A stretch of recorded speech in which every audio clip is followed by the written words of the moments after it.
할렐루야. 오늘 성경 본문 말씀은 신명기 31장 7절에서 8절입니다. 제가 봉독하겠습니다. 모세가 여호수아를 불러 온 이스라엘의 목전에서 그에게 이르되 너는 강하고 담대하라. 너는 이 백성을 거느리고 여호와께서 그들의 조상에게 주리라고 이 맹세하신 땅에 들어가서 그들에게 그 땅을 차지하게 하라. 그리하면 여호와 그가 내 앞에서 가시며 너와 함께하사 너를 떠나지 아니하시며 버리지 아니하시리니 너는 두려워하지 말라. 놀라지 말라. 아멘. 할렐루야. 하나님의 크신 은혜와 사랑이 오늘도 여러분에게 함께 하시기를 바랍니다. 오늘 읽은 성경은 신명기서입니다. 신명기는 이스라엘 민족이 출애굽한 이후에 40년간 광야 여정을 마친 시점에서 지도자 모세가 광야에서 태어난 신세대 이스라엘 백성들에게 주는 교훈입니다.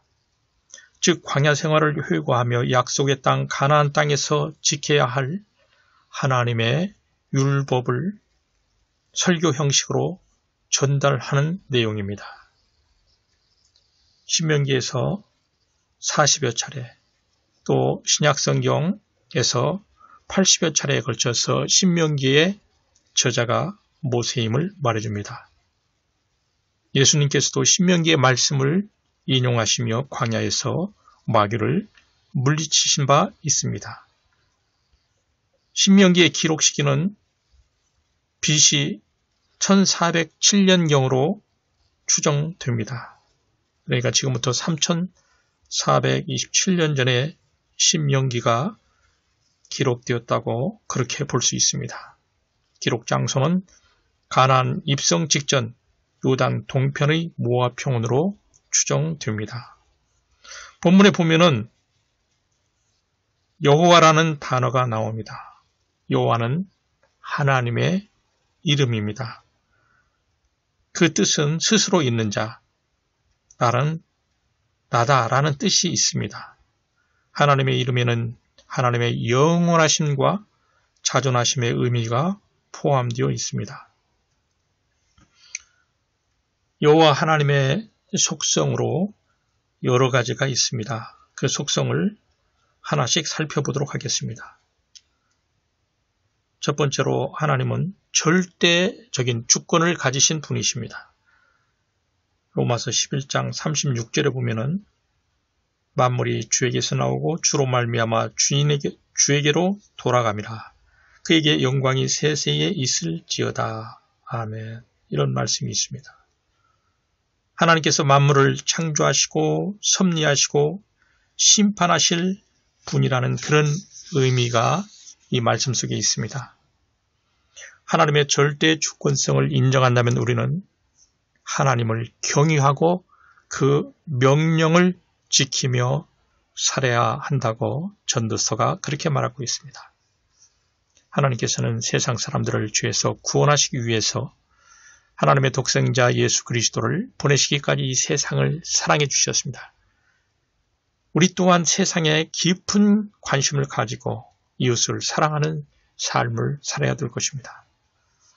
두 번째 하나님의 속성 중에는 영원하신 속성이 있습니다. 하나님은 시간을 창조하셨습니다. 시간을 창조하신 하나님은 시간을 초월하여 역사하시는 영원하신 분이십니다. 하나님은 이사야 44장 6절에서 나는 처음이요 나는 마지막이라 나 외에 다른 신이 없느니라 이렇게 말씀했습니다. 영원하신 하나님의 속성을 알기 때문에 우리는 신앙생활하는 가운데 여러 가지로 어려움을 당하는 그런 일들이 있다 할지라도 그 어려움을 감내하고 또 핍박이 있다 할지라도 핍박을 이겨낼 수가 있는 것입니다. 세 번째 하나님의 속성 중에 전지성이 있습니다. 하나님은 모든 것을 다 알고 계시는 분이십니다. 시편에서 시인은 이렇게 말했습니다. 여호와여 주께서 나를 살펴보셨으므로 나를 아시나이다. 주께서 내가 앉고 일어섬을 아시고 멀리서도 나의 생각을 밝히 아시오며 나의 모든 길과 내가 눕는 것을 살펴보셨으므로 나의 모든 행위를 익히 아시오니 이렇게 고백하고 있습니다.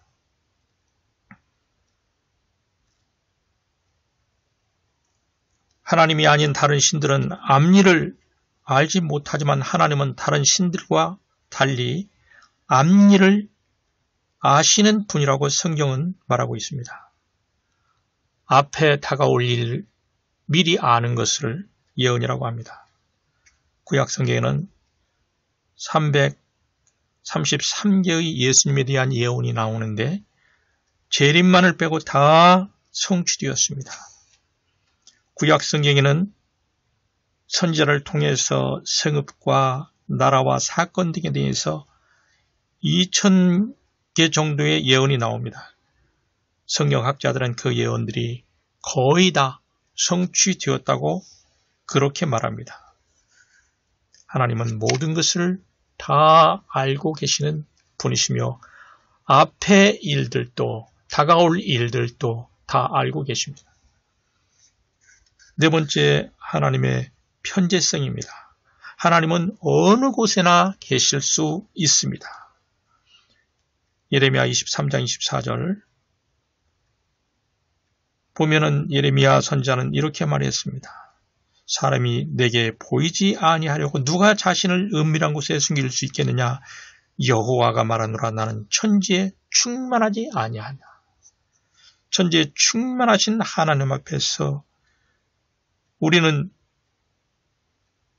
피할 수가 없습니다. 시인의 말대로 내가 주의 영을 떠나 어디로 가며 주의 앞에서 어디로 피하리이까? 내가 하늘에 올라갈지라도 거기 계시며 스올에 내 자리를 펼지라도 거기 계시니이다.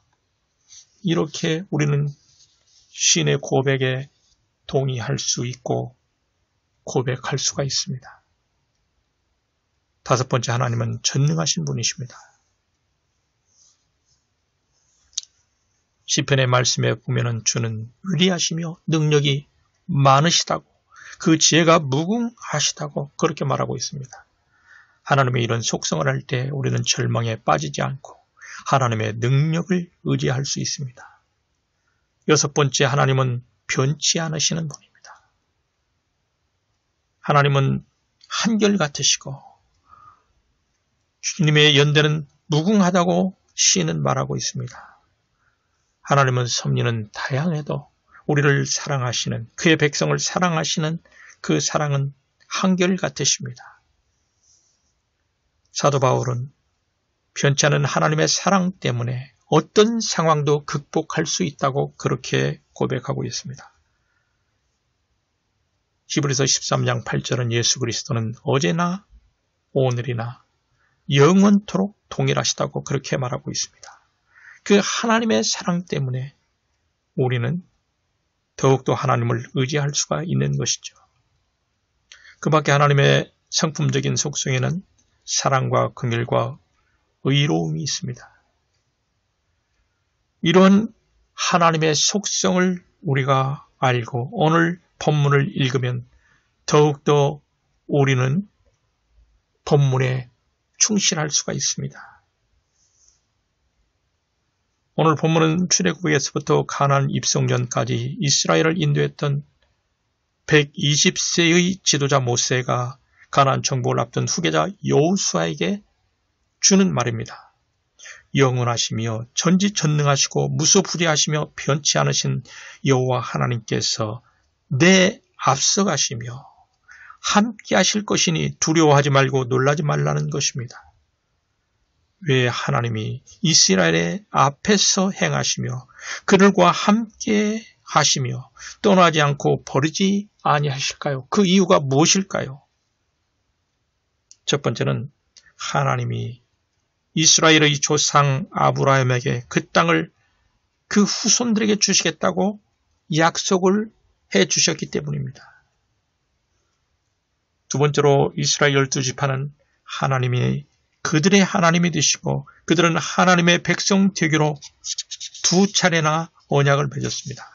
첫 번째가 시내산에서 언약을 맺었고 두 번째는 가나안 땅 입성 직전 모압 평지에서 그 언약을 맺었습니다.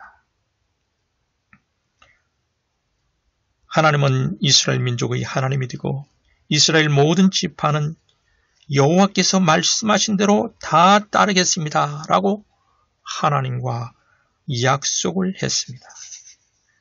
그래서 하나님께서는 이스라엘을 보호하시고 이스라엘을 떠나지 않고 버리지 않고 함께 하시는 것입니다.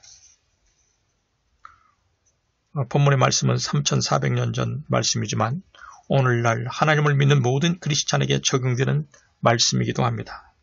우리는 영적으로 하나님이 선택하신 이스라엘 백성들입니다. 왜냐하면 예수님이 십자가를 지심으로 그의 피로 새 언약을 세우셨고 우리도 주님의 언약 백성이 되었기 때문입니다. 마태복음은 이렇게 말합니다. 이것은 죄사함을 얻게 하려고 많은 사람을 위하여 흘리는 바 나의 피, 곧 언약의 피니라 라고 예수님께서는 제자들과 함께 최후의 만찬 석상에서 그렇게 말씀하셨습니다.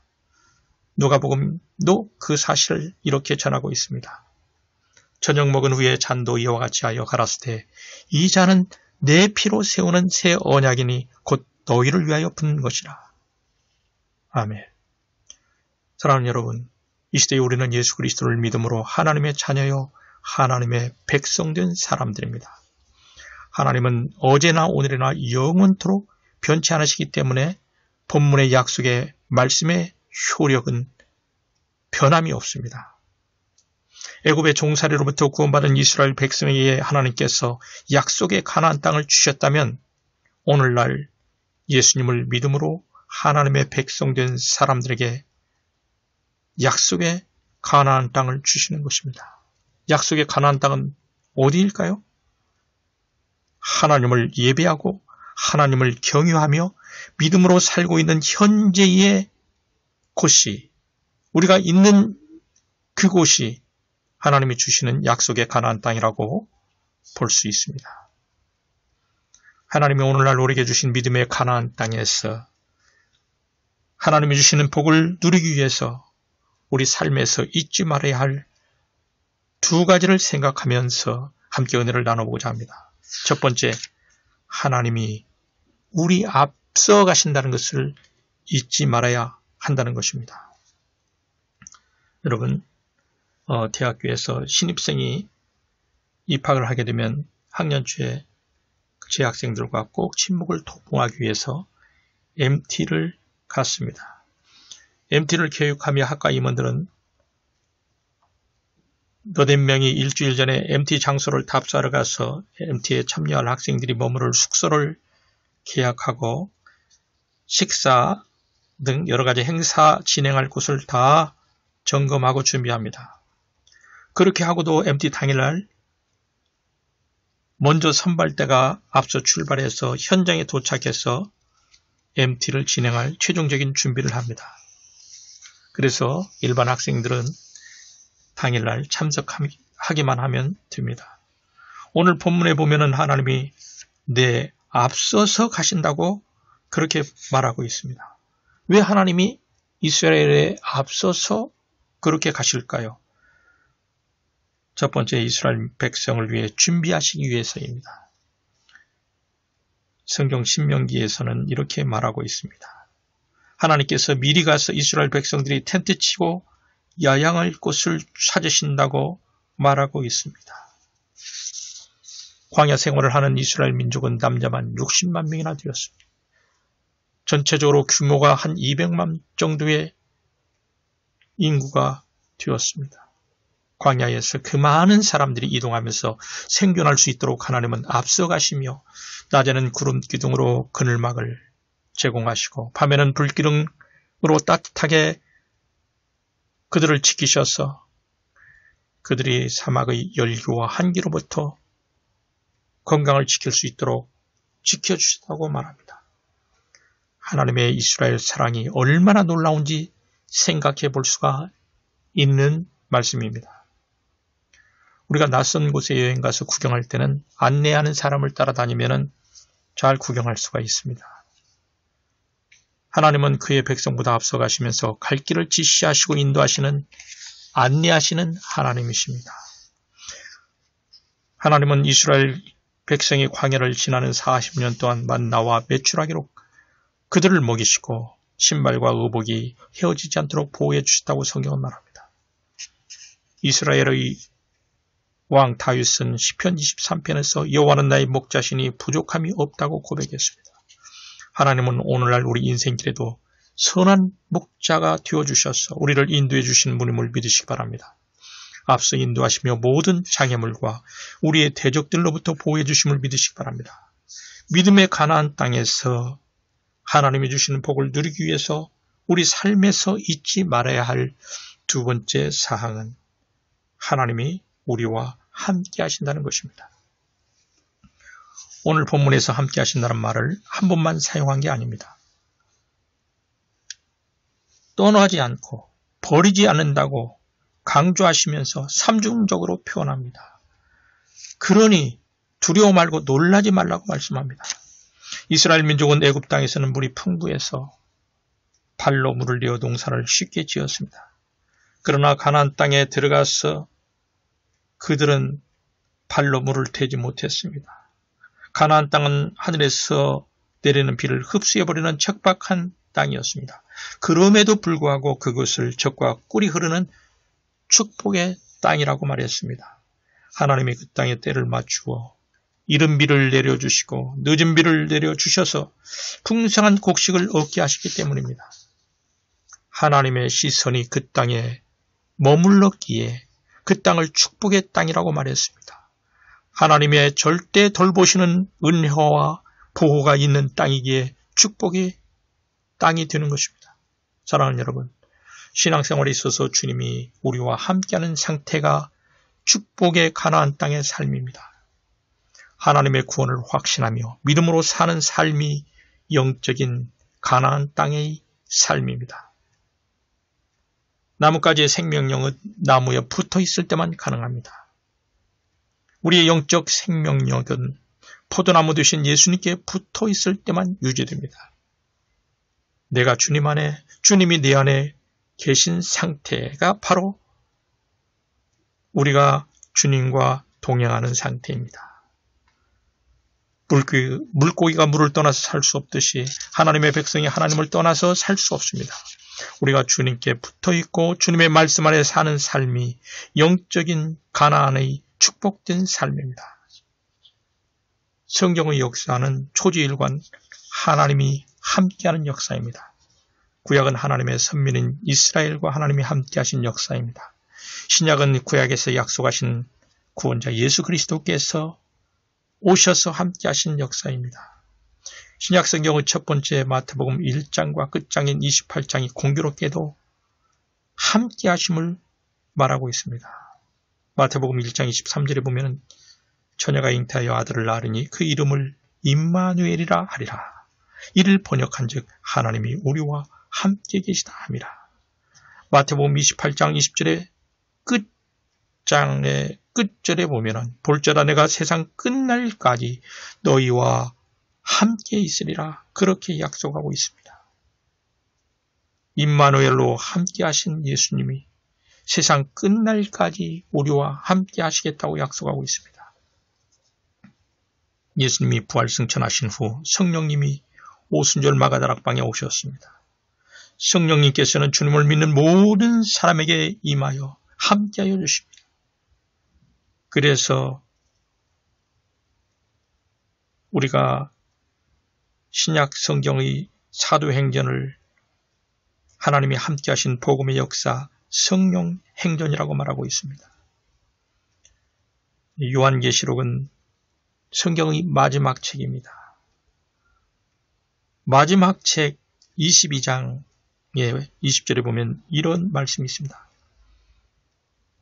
예수님께서 보라 내가 진실로 속히 오리라 이렇게 말씀하고 있습니다. 왜 예수님이 다시 오십니까? 예수님이 그의 백성과 그분의 함께 있도록 하시기 위해서, 그의 백성과 함께 있도록 하기 위해서 우리를 데리러 오신다는 것입니다. 함께 하시는 것은 하나님의 사랑의 속성입니다. 마태복음에 보면은 두세 사람이 내 이름으로 모이는 곳에 나도 그들 중에 있느니라 라고 말씀이 있습니다. 주의 이름으로 모인 곳이 2명이든 10명이든 1000명이든 50만 명이든 주님이 그곳에 함께 하십니다. 하나님은 사랑의 하나님이십니다. 그의 백성을 향한 사랑을 표현하는 단어가 함께 하심입니다. 함께 하심이요 강림이요 임재입니다. 에덴 동산에 함께 하셨던 하나님은 구약시대의 성막과 성전에 임하셔서 그분의 백성과 함께 하셨습니다. 예수님은 태초의 말씀으로 선지하셨고 때가 되어 인간의 몸을 입으시고 이 세상에 우리를 구원하러 오셨습니다. 예수님은 요한복음 마지막 장 21장에서 수제자 베드로에게 이렇게 말합니다. 내가 너를 사랑하느냐? 내 양을 먹이라. 내 양을 치라. 또 내 양을 먹이라. 거듭거듭 강조하며 부탁을 합니다. 주님의 양을 먹이고 치고 먹이라는 말은 주님의 양과 함께 하라는 이야기입니다.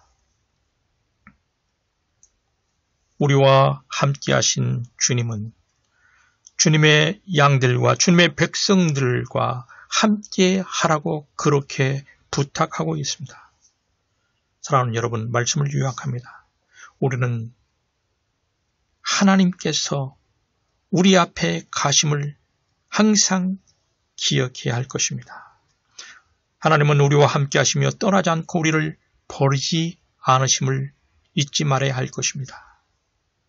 우리와 함께 하시는 하나님은 그분의 백성들과 함께 하라고 말씀하십니다. 두려워하지 말고 놀라지 말고 믿음의 삶 가운데서 주님이 주시는 신앙의 가나안 땅을 누리시는 저와 여러분이 되시기를 축원합니다. 기도하겠습니다. 사랑의 하나님 아버지 감사합니다. 오늘 또 말씀을 통하여 하나님이 우리를 깨우쳐 주시니 감사합니다. 믿음의 삶을 살 때 언제나 하나님이 우리 앞서가시며 우리와 함께 하심을 잊지 않게 하여 주시옵소서. 두려워하거나 놀라지 말고 오늘 우리에게 주신 축복의 가나안 땅을 누리며 사는 저희 모두가 되게 하여 주시옵소서. 우리를 사랑하시는 예수님의 이름으로 기도 올리옵나이다. 아멘.